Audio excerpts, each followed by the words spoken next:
Rule number 3. Global thinking equals unlimited opportunities. Turn rejection into redirection. The boundaries of your thinking directly determine the scale of your opportunities. When you train your mind to operate beyond geographic and cultural limitations, you unlock access to possibilities that remain invisible to those with narrower perspectives. Consider how technology has collapsed traditional barriers. A teenager in Nairobi can build an app used by millions in Tokyo. A consultant in Buenos Aires can advise clients in Oslo without leaving their home office. A musician in Seoul can collaborate with producers in Los Angeles in real time. These aren't futuristic concepts, but everyday realities for those who've adopted a global mindset. The most successful individuals and organizations today don't just tolerate this borderless reality, they actively exploit its advantages, recognizing that ideas, talent, and markets know no national allegiance. This cognitive shift from local to global thinking follows observable patterns in economic success stories. Companies that dominate their industries, from Apple to Airbnb, design products for global appeal from inception rather than retrofitting them for foreign markets. The most sought-after professionals cultivate local skills. The ability to maintain core competencies while adapting execution to regional contexts. Research from Harvard Business Review confirms that leaders with international experience consistently outperform their domestically seeked peers in innovation and strategic thinking. Their advantage stems not from some magical talent, but from having neural pathways shaped by diverse cultural inputs that generate more creative solutions to complex problems. The mechanics of global thinking reveal why it creates such disproportionate opportunity. First comes perspective diversification, the conscious effort to consume media, literature, and art from multiple cultures rather than just one's own. This builds what psychologists call cognitive flexibility, the mental agility to view challenges through different cultural lenses. Next comes network expansion, developing genuine relationships across continents that provide localized insights no guidebook can offer. Finally comes solution hybridization, the ability to combine best practices from various cultures into superior approaches.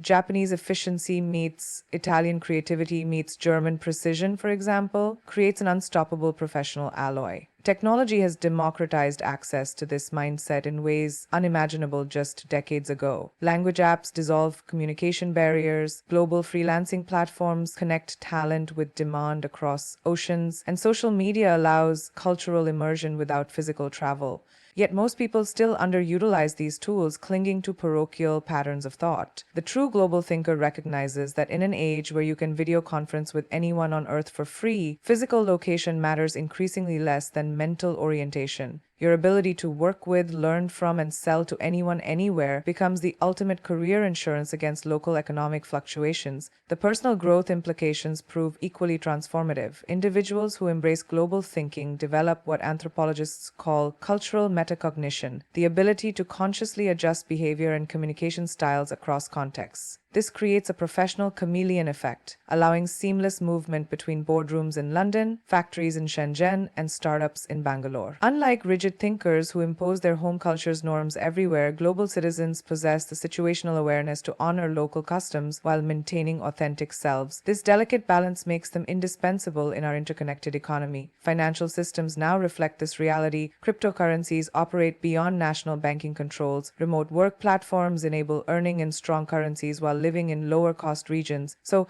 how do e-commerce marketplaces allow anyone to sell globally with minimal infrastructure? These systems reward those who think in planetary terms while punishing those still constrained by provincial mentalities. The workers and businesses thriving today aren't necessarily the most technically skilled or the most culturally agile, able to navigate multiple contexts with equal ease. Perhaps most importantly, global thinking builds the ultimate future-proof skill: adaptability. In a world where industries transform overnight and job categories emerge and disappear within years, those comfortable with constant change survive and thrive. By regularly placing yourself in unfamiliar cultural contexts, whether through travel, language learning, or international collaborations, you develop the neural plasticity to handle disruption as adventure rather than threat. This explains why study abroad alumni report higher creativity levels and why multinational teams consistently outperform homogeneous groups in innovation metrics. The opportunity equation has fundamentally changed. Where once success depended on dominating local competitions, today it hinges on finding your unique place in global ecosystems. The graphic designer in Jakarta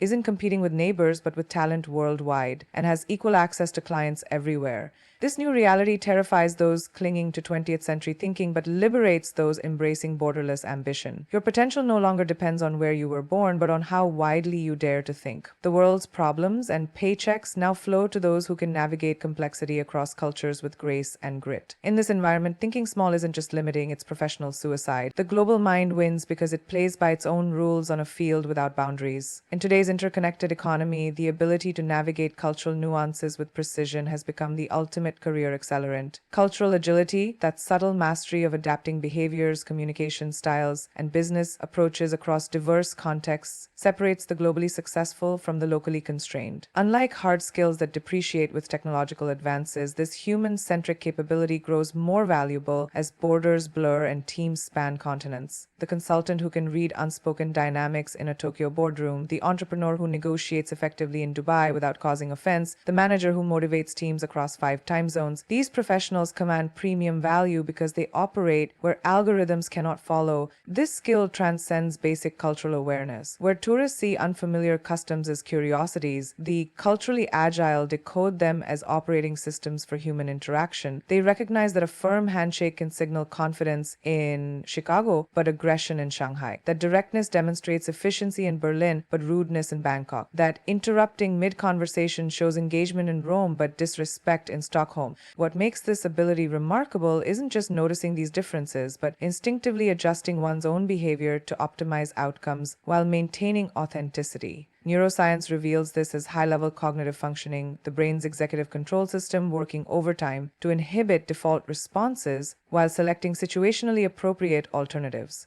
The business case for cultural agility manifests in tangible results. McKinsey research shows culturally diverse executive teams deliver 36% higher profitability, while mighty studies prove multicultural teams solve complex problems faster when well managed. These advantages stem not from diversity alone, but from leaders who can harness it effectively. Consider how a culturally agile CEO might blend Scandinavian consensus building with American decisiveness when managing a merger, or how a diplomat might employ Middle Eastern relationship building protocols before advancing Western policy proposals. The magic happens in the synthesis, creating hybrid approaches stronger than any single cultural model. Personal development follows similar patterns.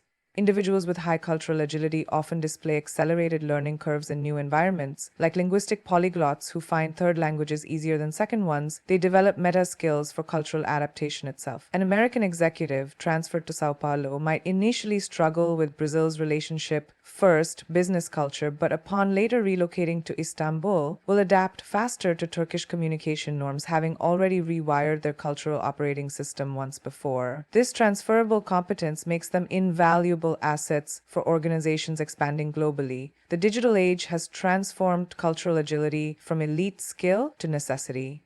Remote work platforms now assemble project teams from 6 continents before lunch. Social media algorithms expose us daily to conflicting cultural narratives. Global supply chains demand coordination across conflicting holiday calendars and workweek structures. In this environment, those who default to monocultural assumptions risk everything from minor faux pas to catastrophic deal failures. The culturally agile, meanwhile, develop radar for potential friction points. They'll know when to reschedule emails to respect Saudi weekends, how to structure presentations for German versus Indian audiences, why certain emoji carry dangerously different meanings across markets. Psychological research identifies cultural agility's building blocks: keen observation to detect subtle norms, cognitive flexibility to entertain conflicting truths, emotional regulation to manage adaptation fatigue, and what anthropologists call cultural humility, the awareness that no matter how much one knows, there's always more to learn. These traits combine into what might be called global emotional intelligence, the capacity to read and respond to human dynamics across cultural contexts with equal acuity. Developing this skill follows a predictable progression. Early stages involve conscious mimicry, adopting local greetings, adjusting meeting behaviors. Intermediate phases bring pattern recognition, noticing how hierarchy influences communication in some cultures while egalitarianism shapes others. Mastery arrives when adaptation becomes unconscious yet authentic, when one can disagree with a Japanese partner using indirect harmony preserving language that feels as natural as debating bluntly with a Dutch colleague. This highest level operates like cultural muscle memory, the right approach emerging without deliberate thought. The future will reward this ability disproportionately as artificial intelligence handles more technical tasks. While machines translate words, humans must still navigate meanings. As algorithms predict purchasing patterns, people must interpret the cultural context behind them. In an era where anyone can access information, but few can truly bridge worlds, cultural agility becomes the ultimate career capital, the one skill that ensures you're never replaced by technology, outsourced to cheaper labor, or rendered obsolete by market shifts. It's the passport that never expires, the degree that never becomes irrelevant, the competitive edge that only sharpens with use in our increasingly interconnected world. That lilt, that cadence, that slight roll of your R, what you might consider a linguistic liability, is actually a living record of your journey. Every accent carries within it generations of history, migration, and cultural fusion. The way you shape vowels reveals the music of your mother tongue. The rhythm of your speech echoes the geography of your origins. In global business and creative fields alike, what makes voices memorable isn't perfect diction but authentic texture. Consider how international icons from Arnold Schwarzenegger to Priyanka Chopra Jonas turn distinctive accents into signature assets rather than professional obstacles. Your speech patterns don't hinder communication, they humanize it, providing audible proof that intelligence and competence manifest in countless forms. Neuroscience reveals why accents resonate so powerfully. The brain processes familiar and unfamiliar accents in different regions, with non-native speech activating areas associated with heightened attention and deeper listening.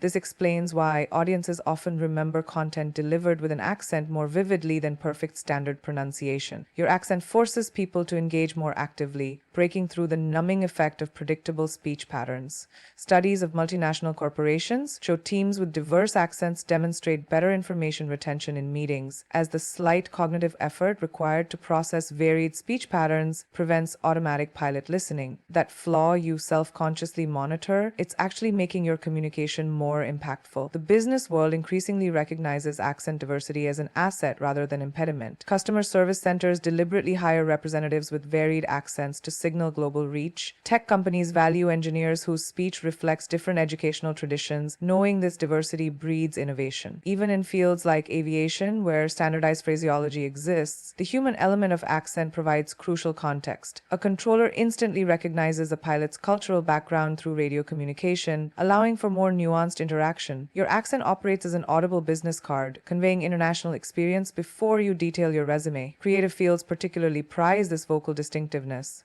The most sought-after voice actors don't neutralize their accents, they amplify them. Podcast hosts with regional inflections build deeper audience connections than those with generic delivery. Literary agents seek writers whose prose hears their cultural roots. Your accent provides built-in sonic branding in an era craving authenticity over polished sameness.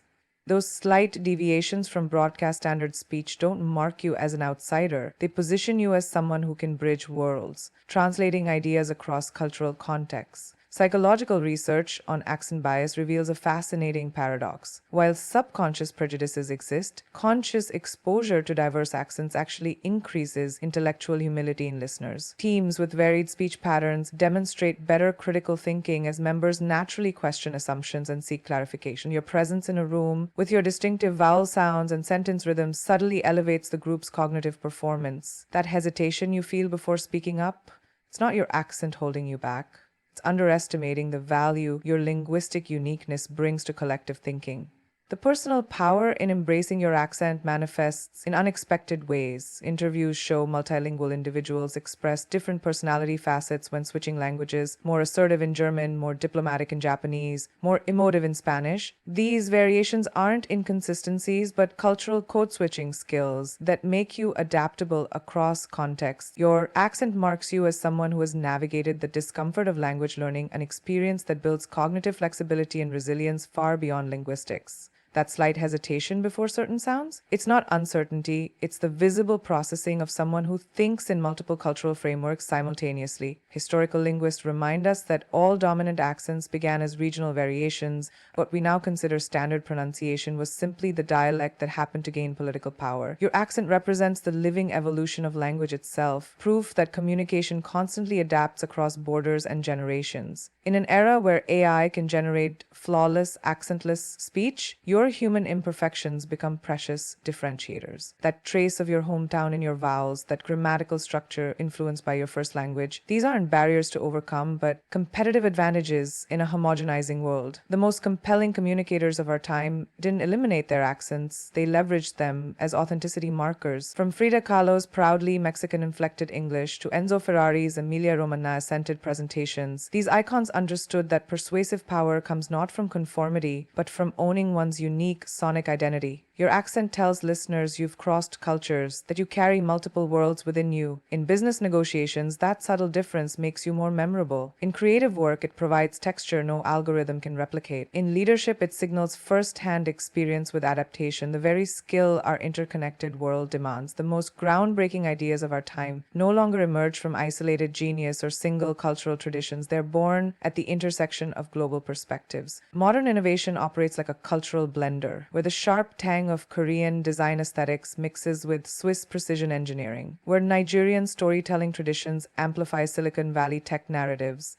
where Brazilian workplace energy revitalizes German corporate structures. This remix culture has become the invisible engine powering everything from chart-topping music to billion-dollar startups, the viral K-pop hit sampling African rhythms and Latin beats, the Japanese convenience store concept revolutionizing American retail, the Scandinavian education principles transforming Asian classrooms. These hybrids dominate because they combine the world's best ingredients into something entirely new. This fusion phenomenon reflects deeper shifts in how value gets created. Research from innovation hubs like MIT's Media Lab confirms that multidisciplinary, multicultural teams consistently outperform homogeneous groups in solving complex problems. The reason lies in cognitive diversity. When people with fundamentally different cultural operating systems collaborate, they spot opportunities and solutions invisible to those sharing the same mental models. A designer raised in Mumbai approaches user experience differently than one from Stockholm, while both diverge from a Sao Paulo trained creative. When these perspectives collide respectfully, they generate the kind of electric creativity that spawns entirely new categories. The smartphone in your pocket, with its German optics, Taiwanese chips, American software, and Japanese materials, stands as physical proof of this global remix in action. Business strategies now deliberately engineer these cultural collisions. Global corporations rotate executives through emerging markets not just for experience, but to cross-pollinate ideas. Tech startups intentionally build teams spanning 5 continents before product development begins. Even national governments now create innovation visas specifically to attract foreign entrepreneurs who'll spark new combinations. The pattern is clear. The most dynamic organizations aren't just globally present, they're systematically creating environments where cultural perspectives can recombine into novel forms. Like jazz musicians from different traditions improvising together, they've learned the art of creative cultural friction. The personal implications are equally profound. Individuals thriving in this new paradigm have developed what anthropologists call cultural dexterity,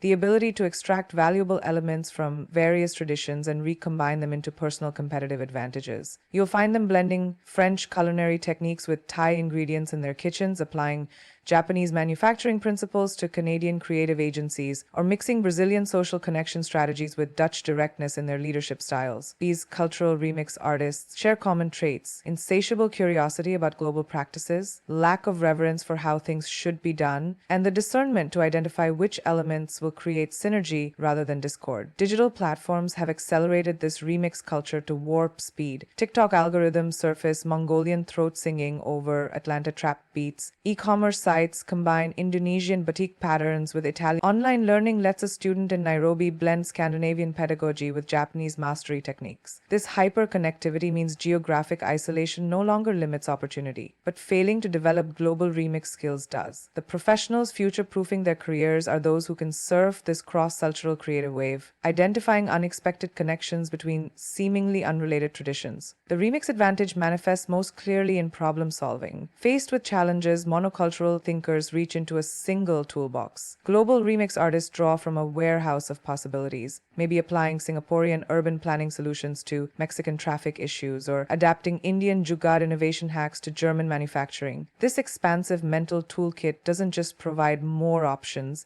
it creates entirely new categories of solutions. Like chefs knowing which unexpected flavor pairings will delight palates, they intuit which cultural combinations will crack stubborn problems. This cultural recombination does come with challenges: the potential for superficial appropriation, the cognitive load of constant context switching, the occasional clash of incompatible elements. Yet those who master the remix mindset develop an intuitive sense for which blends create harmony rather than discord. They understand that successful remixing requires deep respect for original contexts, not just cherry-picking attractive fragments. Like DJs who honor the roots of every sample while creating something fresh, they become cultural alchemists, transforming diverse influences into gold while giving credit where it's due. In an age where pure originality is impossible but innovative recombination is limitless, this ability to remix the world's best ideas with integrity and insight has become the ultimate professional advantage. Every passport stamp carries invisible power, not just as a souvenir of places visited, but as evidence of mental barriers shattered. Physical borders crossed translate directly into psychological limitations dissolved, creating a compounding effect where each new culture experienced makes the next adaptation easier and unlocks previously unimaginable opportunities. The executive who has negotiated contracts in Dubai, brainstormed in Berlin, and built relationships in Mumbai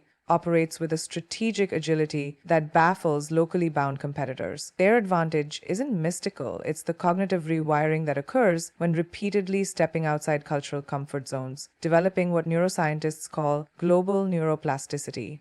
Like linguistic fluency gained through immersion, this border-crossing competence becomes a self-reinforcing skill. The more you practice navigating differences, the more effortlessly you can access different cultural frameworks when needed. This border-hopping effect manifests most visibly in professional adaptability. Research on global executives reveals those with experience in 3 or more countries demonstrate superior crisis management skills, instinctively drawing on diverse cultural playbooks when facing challenges. Where a monocultural leader might see only binary options, the boundary crosser recognizes shades of possibility, perhaps applying Scandinavian consensus building to resolve an Italian-American corporate conflict, or using Japanese Kaizen methods to improve a Brazilian production line. Their value lies not in any single cultural perspective, but in the mental library of approaches accumulated through lived experience across multiple contexts.